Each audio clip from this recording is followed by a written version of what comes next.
तीन निर्दलीय विधायकों के इस्तीफा मामले में विधानसभा अध्यक्ष कुलदीप सिंह पठानिया ने विधानसभा परिसर शिमला में पत्रकारों से बातचीत करते हुए कहा कि 22 मार्च को इन निर्दलीय विधायकों ने इस्तीफा दिया और बिना इस्तीफा मंजूर हुए 23 मार्च को भाजपा ज्वाइन की, जो कि विधानसभा नियमों के अनुसार नहीं हो सकता।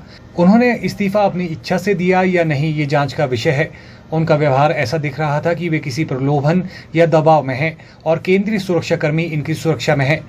उन्होंने कहा कि हाई कोर्ट ने ये माना है कि ये अध्यक्ष का विशेषाधिकार है कि वे इस्तीफा मंजूर करें या नहीं, और हम इस पर कोई भी बंदिश नहीं लगा सकते। वहीं दो जजों ने अलग अलग राय इसमें दी है और अब तीसरे जज की इसमें राय ली जाएगी। विधानसभा अध्यक्ष ने कहा कि तीनों विधायकों को विधानसभा में उपस्थित होने का नोटिस दिया गया था, लेकिन इनमें से कोई भी नहीं आया और अब मामले में अंतिम फैसला इस महीने के अंत में या अगले महीने के पहले हफ्ते में निर्णय लिया जाएगा। उन्होंने कहा कि दोनों राजनीतिक दलों को इस विषय में अवगत करा दिया गया है। निर्दलीय विधायकों को सुप्रीम कोर्ट से भी कोई राहत नहीं मिली है और मेरे पास अध्यक्ष होने के नाते इस मामले में सारी संवैधानिक शक्तियां मौजूद हैं। उन्होंने कहा कि उन्होंने इस कुर्सी की मर्यादा और गरिमा का पूरा ध्यान रखा है। वहीं उन्होंने कहा कि मैंने विक्रमादित्य के साथ चुनावी प्रचार में मंच साझा किया है और आगे भी करता रहूंगा, क्योंकि मैं कांग्रेस पार्टी का एक विधायक भी हूँ। ऐसा है कि आप जानते हैं ये सारे घटनाक्रम को, जो रेजिग्नेशन था वो 22 को हुआ, 22 मार्च, और 23 को तीनों माननीय विधायकों ने भारतीय जनता पार्टी को ज्वाइन कर लिया। 22 4 बजे के करीब, 3:30 बजे मुझे मिले, 2 बजे के करीब सेक्रेटरी के पास, टाइमिंग है उसमें सारी। तो रेजिग्नेशन तो अभी, क्योंकि उनसे तो कोई बातचीत हो नहीं सकी थी, और अगर उनकी प्रेजेंस ही जेन्युइननेस है, प्रेजेंस ही वॉलंटरीनेस है, तब तो फिर वो रूल नियम और मेरे जो अधिकार क्षेत्र है इसका कोई मतलब नहीं है। ये मेरा प्रेरोगेटिव है कि वॉलंटरी है या नहीं इसकी छानबीन करूं, चूंकि 6+3 ने लोकसभा में जो भारतीय जनता पार्टी के जो कैंडिडेट्स थे उनको वोट किया। तीनों का इकट्ठा वोट है। अब ये वोट उनका अधिकार है, मैं उसमें भी मैं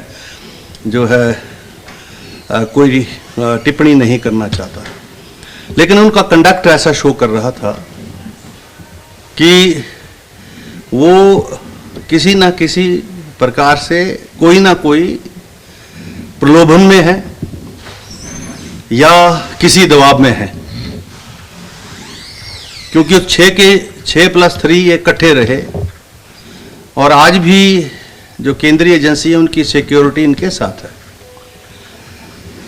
तो इसलिए मुझे इंक्वायरी करना वाजिब और जायज़ था और मैंने वो इंक्वायरी की, उनको बुलाया तो उनका जवाब आया है मेरे पास, और जो एग्जामिनेशन मैंने यहाँ किया उनका, उसमें उन्होंने इस बात को एडमिट किया कि हमने रेजिग्नेशन एक्सेप्ट होने से पहले राजनीतिक दल के रूप में भारतीय जनता पार्टी को ज्वाइन किया है, और हमारा 10th शेड्यूल भी इजाज़त नहीं देता, ना संविधान इजाज़त देता है कि once you are elected as a independent then you have to stay as a independent, you can not join any political party. Once they have joined the political party, obviously now there are two things. This voluntariness regarding the resignation has two dimensions now. Whether the resignation is voluntary or not, or genuine or not, that is apart from the issue. Since they have joined the political party and there is a petition with me from the Shri Jagat Singh Negi ji ने एक petition यहाँ डाली है कि इन्होंने 10th schedule को violet किया है। अब उसके लिए भी मैंने इनको नोटिस जारी किया।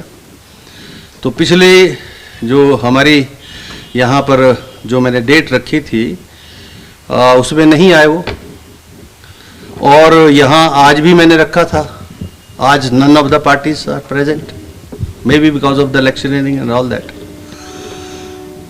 अब हाई कोर्ट में भी गए, जैसा मैंने कहा, तो हाई कोर्ट ने तो अभी जो मैटर डिस्पोज ऑफ किया है उसमें इस बात को दोनों माननीय जजों ने माना है कि स्पीकर के अधिकार क्षेत्र है रेजिग्नेशन को एक्सेप्ट करना और रिजेक्ट करना.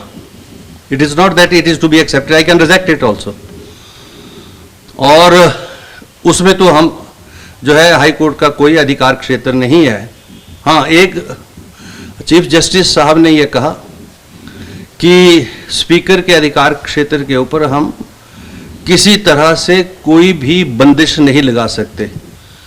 ये उनका अधिकार क्षेत्र है, ना हम समय की बंदिश लगा सकते, क्योंकि निर्णय उनको लेना है. जब वो निर्णय ले लेंगे तो उसकी समीक्षा हो सकती है.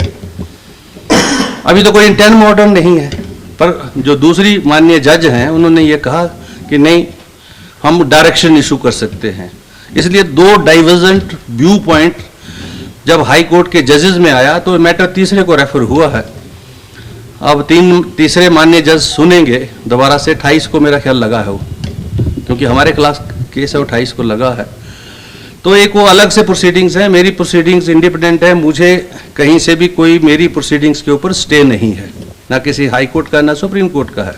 I can proceed. लेकिन आज चूंकि दोनों पार्टीज नहीं हैं, इसलिए मैंने अभी आधा घंटा इंतजार करने के बाद मैंने इसको फाइनल ऑर्डर पर फिक्स कर दिया है. The final hearing with the final order, and that is expected within the end of this month और the first week of the June.